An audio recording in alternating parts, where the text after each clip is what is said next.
नमस्कार दोस्तों, मैं संजय राजभर एडवोकेट, राष्ट्रीय महासचिव जनसंघर्ष मोर्चा। आज आप सबके समक्ष उत्तर प्रदेश विधानसभा के मानसून सत्र की 3 घटनाओं के विषय में अपनी बात रखना चाहता हूं।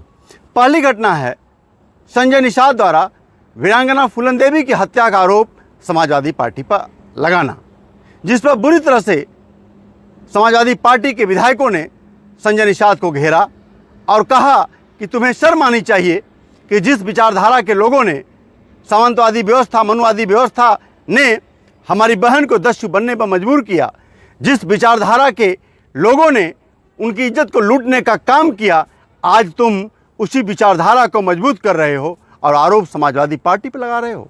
सारी दुनिया जानती है कि स्वर्गीय श्रद्धेय नेताजी माननीय मुलायम सिंह यादव जी ने हमारी वीरांगना बहन फूलन देवी को दस्यु से माननीय सांसद बनाया और जीवन के अंतिम समय में, अंतिम यात्रा में उन्होंने उसे कंधा देने का काम किया। और जिस व्यक्ति ने खुलेआम मीडिया के सामने कहा कि मैंने अपने समाज की हत्या का बदला फूलन देवी से ले लिया और उस हत्यारे को खुलेआम भारतीय जनता पार्टी संरक्षण दे रही थी, लेकिन संजय निषाद जैसे नमूने जो जात का खाल ओढ़कर जात के नाम पर दलाली करने वाले बेशर्मों को कुछ भी कह लीजिए, उनकी सेहत पर कोई फर्क नहीं पड़ता है। जब जब चुनाव आता है तो इन बेशर्मों को क्या कहा जाए।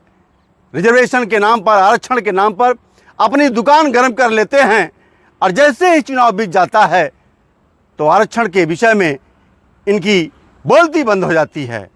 आज राज्य और केंद्र दोनों जगह भारतीय जनता पार्टी की इनकी समर्थित सरकार है, फिर भी संजय निषाद जैसे लोग जो समाज के नाम पर दलाली करके अपनी दुकानदारी चला रहे हैं, अपने परिवार की राजनीति को चमकाने में लगे हुए हैं, एक बार भी अपने निषाद, मछुआ, बिंद, मल्लाह समाज के आरक्षण के विषय में नहीं बोल रहे हैं। दूसरी तरफ हमारे समाज के एक और नमूना हैं माननीय ओम प्रकाश राजभर जी। संजोग से भारतीय जनता पार्टी ने इन दोनों नमूनों को विधानसभा में एक ही जगह चेयर अलॉटमेंट किया है, इन्हें बैठने का सौभाग्य दिया है। ओम प्रकाश राजभर जी तमाम बेरोजगारी जैसे मुद्दों को, महंगाई, छात्रों का भविष्य, राजभर एसटी आरक्षण का मुद्दा, हिस्सेदारी भागीदारी का मुद्दा सब छोड़कर एक बार पुनः विधानसभा में असली राजभर, नकली राजभर का गंदा खेल खेलने का प्रयास किया। लेकिन राजभर समाज के सुख दुख में सदैव खड़े होने वाले माननीय रामचंद्र राजभर जी ने इस गंदे खेल में न पड़कर समाज के ज्वलंत मुद्दों पर अपनी बात रखने का काम किया, सरकार को आईना दिखाने का काम किया।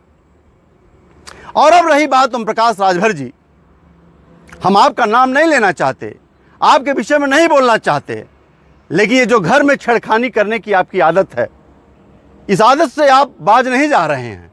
इसलिए बोलने पर मजबूर हूं कि आप कहते हो कि मैं मर्द हूं, आप कहते हो मैं असली हूं, तो मैं पूछता हूं कौन ओम प्रकाश राजभर?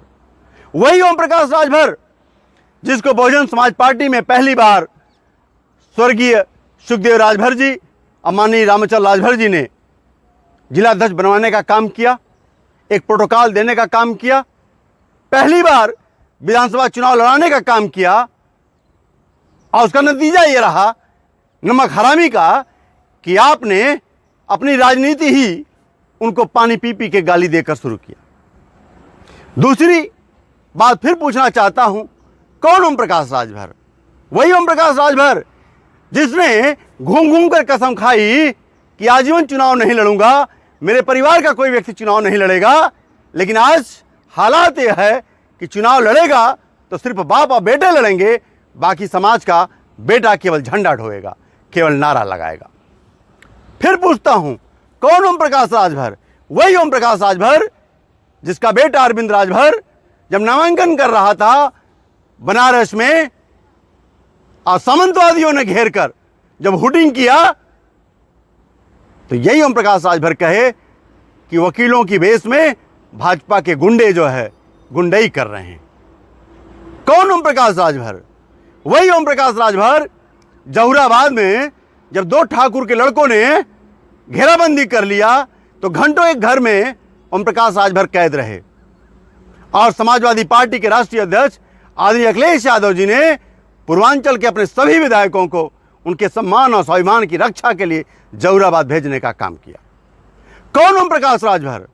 वही ओम प्रकाश राजभर 2019 में जब भाजपा ने ठेंगा दिखाया लोकसभा चुनाव में और 2022 में 27 अक्टूबर 2021 की हल्दरपुर रैली में जब भारतीय जनता पार्टी के नेताओं ने ठेंगा दिखा दिया तो भागे भागे समाजवादी पार्टी के राष्ट्रीय अध्यक्ष अखिलेश यादव जी की शरण में गए और उन्होंने कहा आप एक भी सीट नहीं देंगे तब अभी मैं आपके शरण में रहूंगा। और 17 सीटें लेकर आपने बेचने का काम किया समाज के नाम पर। वही ओम प्रकाश राजभर आज पानी पी पी के समाजवादी पार्टी अखिलेश यादव जी को गाली दे रहे हैं। फिर पूछता हूं कौन ओम प्रकाश राजभर? वही ओम प्रकाश राजभर जिनके बेटे अरविंद राजभर को ब्रजेश पाठक ने घुटने के बल नाक रगड़वा के जो है माफी मंगवाया। आपको शर्म तो नहीं आई सत्ता के लालच में, लेकिन हमारे जैसे नौजवानों का खून खौला, इसलिए खून खौला कि विचारों का मतभेद हो सकता है लेकिन खून खानदान का रिश्ता है तो मेरा भाई अरविंद राजभर, लेकिन सत्ता के लालच में आपको शर्म नहीं आई। फिर पूछता हूं कौन ओम प्रकाश राजभर जो सुबह थूकता है शाम को चाटता है? कौन ओम प्रकाश राजभर जो मीडिया के सामने कहता है मैं दो मुंहा सांप हूं? कौन ओम प्रकाश राजभर जो मीडिया के सामने कहता है मैं बेशरम हूं? आदरणीय ओम प्रकाश राजभर, पियर का चाचा, राजभर का ब्लड यदि आपके अंदर होता तो इस तरह से मक्कारी, गद्दारी और अपमान का घूंट आप नहीं पीते। क्योंकि मैं जानता हूं जिस राजभर के अंदर महाराजा सुहेलदेव का वंशज होने का नाज होता है, गर्व होता है, उसका खून इतना गर्म होता है कि यदि वो मड़हा में भी रहे तो सिर कटा सकता है लेकिन सिर झुका नहीं सकता। तो इसलिए बार बार अपने आप को असली मत कहा करो, क्योंकि हो सकता है कि जो जितना चिल्लाता है असली असली समाज उसको नकली मानने लगता है।